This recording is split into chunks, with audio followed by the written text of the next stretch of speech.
Nous sommes à quelques jours des examens de fin d'année, notamment le CEP, le BEPC et le bac. Au sein des établissements publics comme privés, l'heure est au dernier réglage.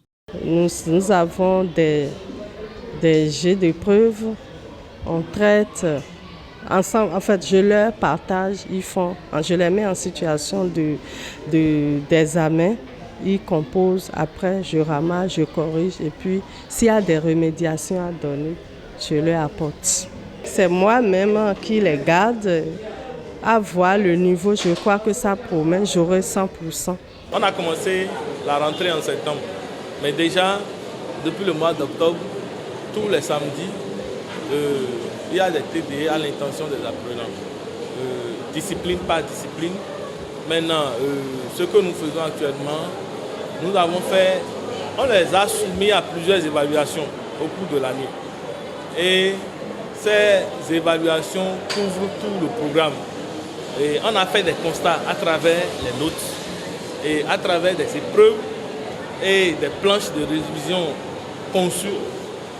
On essaie de remédier, c'est-à-dire repasser sur les notions qui sont mal maîtrisées afin de mieux les préparer pour les examens. Parce que les examens nationaux, ce ne sont pas des concours. Donc, en réalité, c'est pour les candidats moyens. Conscients du défi à relever, certains candidats s'activent et s'arment afin de sortir leurs épingles du jeu le jour J. Au début de l'année, nous avons créé des groupes d'études à 6 et nous travaillons à l'école. Nous demandons la permission aux surveillants pour prendre une salle libre et nous travaillons entre nous, surtout dans les matières comme l'anglais, les maths, SVT et d'autres matières également comme la philo. Ça nous aide beaucoup car il y a certains qui travaillent plus forcément que d'autres et ceux qui travaillent plus aident ceux qui ne travaillent pas à mieux comprendre. Arrivé à la maison, je prends mon cahier de leçons et je révise surtout les leçons en conjugaison, en grammaire, je lis beaucoup. Et après, je dis à mes parents de me faire des dictées pour bien m'exercer.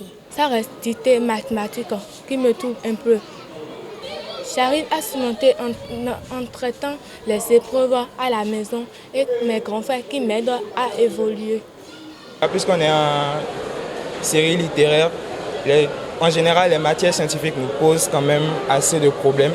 Donc ça reste quand même un défi majeur pour la généralité des élèves en classe littéraire, particulièrement moi. Pour un bon déroulement des examens, les parents sont invités à veiller sur la santé des enfants en ces périodes. La santé, qui s'occupe de la santé des enfants et les réveiller à temps, parce que nous avons des retardataires dedans. Ces derniers moments, il faut que les parents soient attentionnés plus sur la santé des apprenants, leur permettre, les sensibiliser à dormir sous moustiquaire, puisque nous sommes en saison pluvieuse, les dépister et prendre des dispositions préventives par rapport au paludisme pour que nos apprenants, vu l'effort que nous avons fourni du début de l'année jusque-là, pour que ces apprenants-là soient en bonne santé afin de mieux affronter les examens de fin d'année. Rappelons que l'examen du CEP 2023 est prévu pour le lundi 5 juin, le BEPC le 12 et le baccalauréat le 19.